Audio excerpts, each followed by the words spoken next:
Is Amazon FBA truly dead again? Trump in the last few days been throwing us a whirlwind of stuff, okay?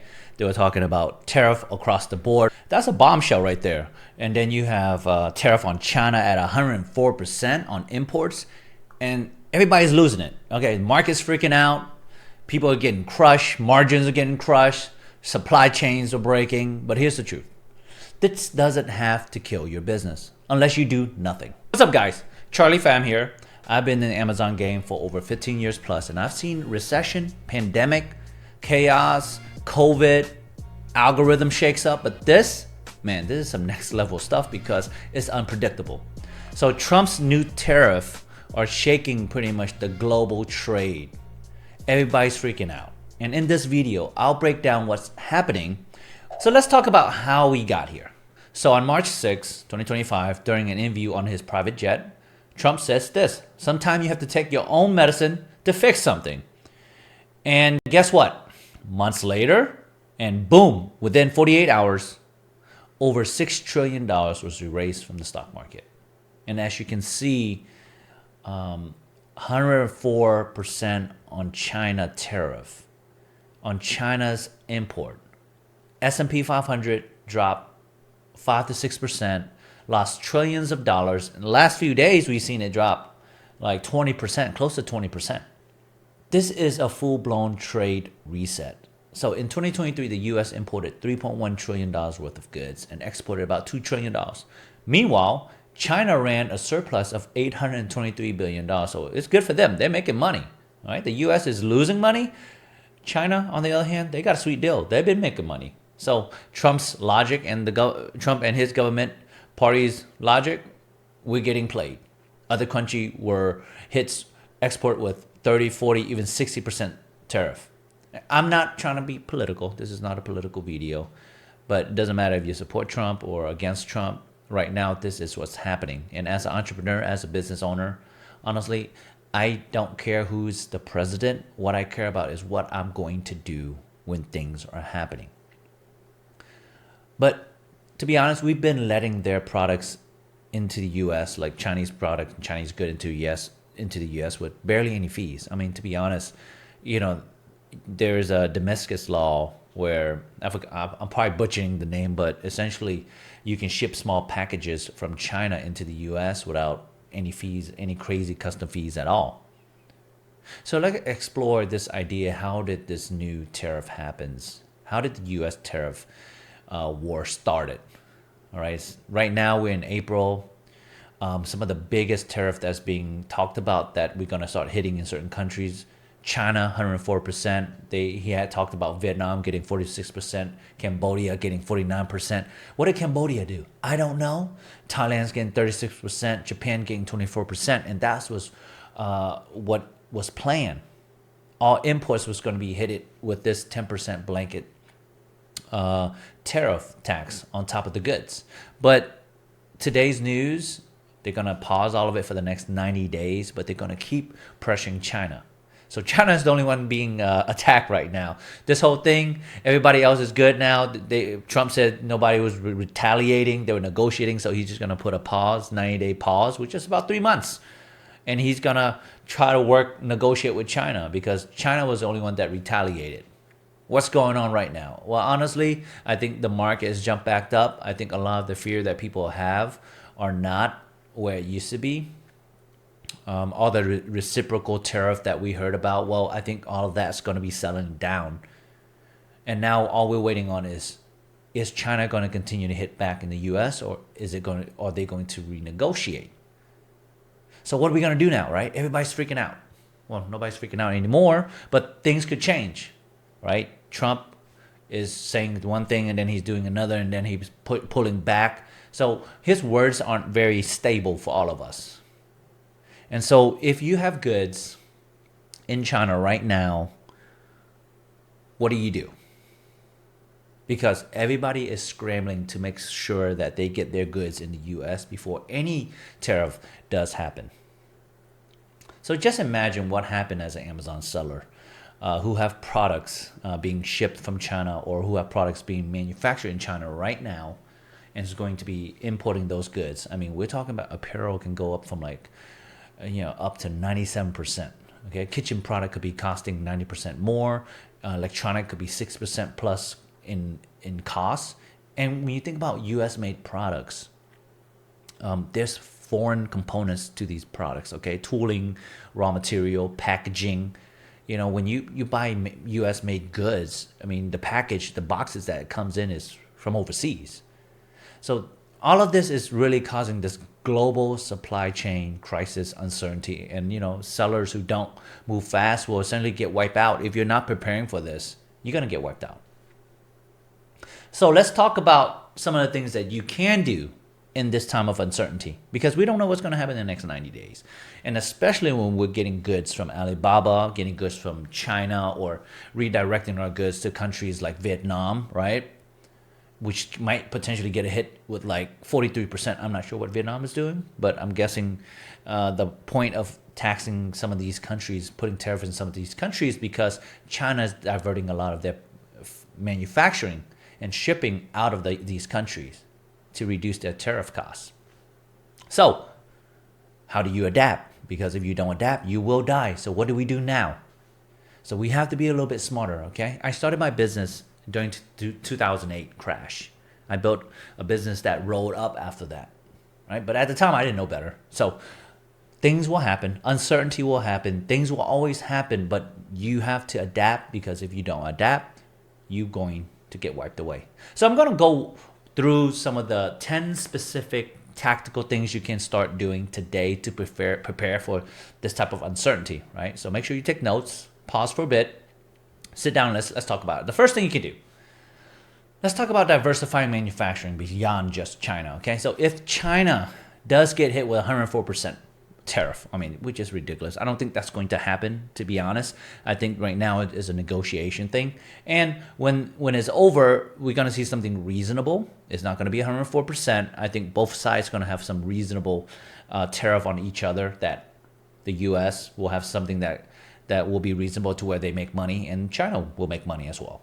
So if you're still on, right now, if you're still sourcing from China, maybe this could be something that you reconsider, not just considering China, but another country. So go to Alibaba.com, click on supplier country region, and filter out countries like India, Taiwan, the Philippines, Pakistan, Mexico, right? There's so many different countries out there that you can try. Start messaging a couple of suppliers just to see what their MOQs are. Check out some of their small samples that they have just to see the quality of their product. And, keep your expectation low on this first round, but you want to test, how they respond, test their quality, test their pricing, because you don't know if you're not prepared, and if within the next 90 days, the dust doesn't settle, things pick back up, another economic tariff war picks back up, and who knows, you might be stuck with thousands of units that's going to have 104% tariff on it. And another thing, like I said, is definitely ship your product to a tariff-friendly country. Talk to your shipping agent. Talk to the factories. They have shipping agent. Okay, we are shipping DDP anyway. Have them reroute it to another country, right? Re-export it to the U.S. from another country, a country with lower tariff that can bypass that 104% or that 60%. Okay, from the country of origin. So how does it work? You ship your goods instead of from China, you ship it to Mexico or Vietnam or Turkey. There, your supplier or agent assemble it, package it, or alter the product somehow, labeling, kitting, repack it, whatever it may be, and then you change the product. All right, now you apply that new origin, and then you ship it into U.S. and this could reduce a lot of your tariff. Then you import it back into U.S. Right, avoiding that 60 to 104% China tariff that potentially could happen. So an example of this, you can do, like, for example, a stainless steel water bottle from China. Send it to Mexico. In Mexico, you add the branding, you pack it into a gift box, apply Made in Mexico sticker, ship it to the U.S. under Mexico trade classification. So now you get taxed Mexico tariff. So here's a pro tip. Work with freight forwarder who's familiar with USMCA compliance to do this legally, okay, guys?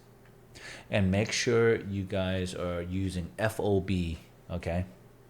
which is free on board, which put the burden on suppliers to get your product to port and clear for exports.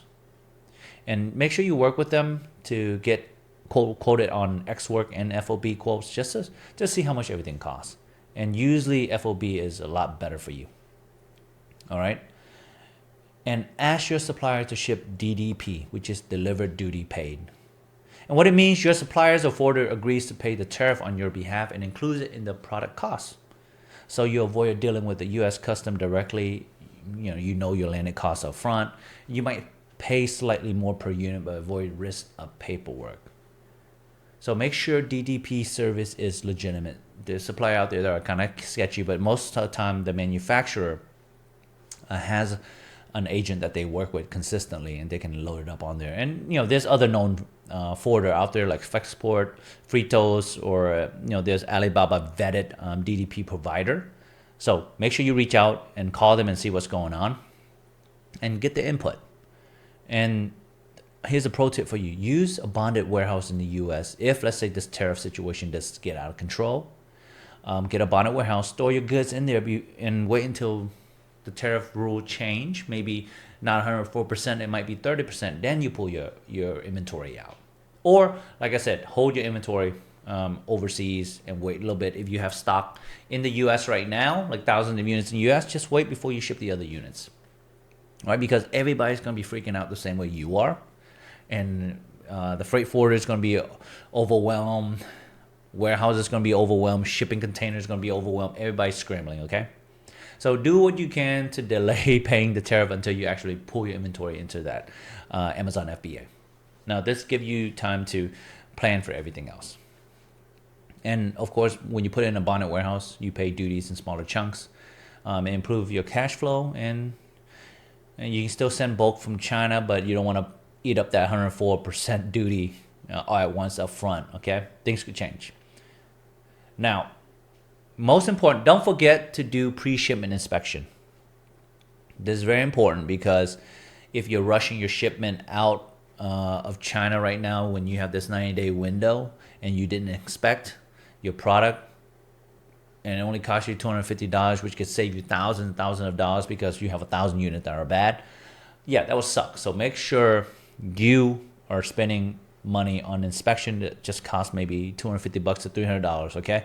And it can save you tons of money down the road. So make sure you get it inspected before you make full payment, before the batch even leave the factory. All right, number 4, upgrade packaging and branding to justify higher price. Now, if tariff does increase, just know this: everyone is going to be impacted. Even the Chinese seller is going to be impacted. They're going to have increased price. Now, price is not going to increase right away, but figure out a way to increase the perceived value, because you're bundling different products together. It increases the value.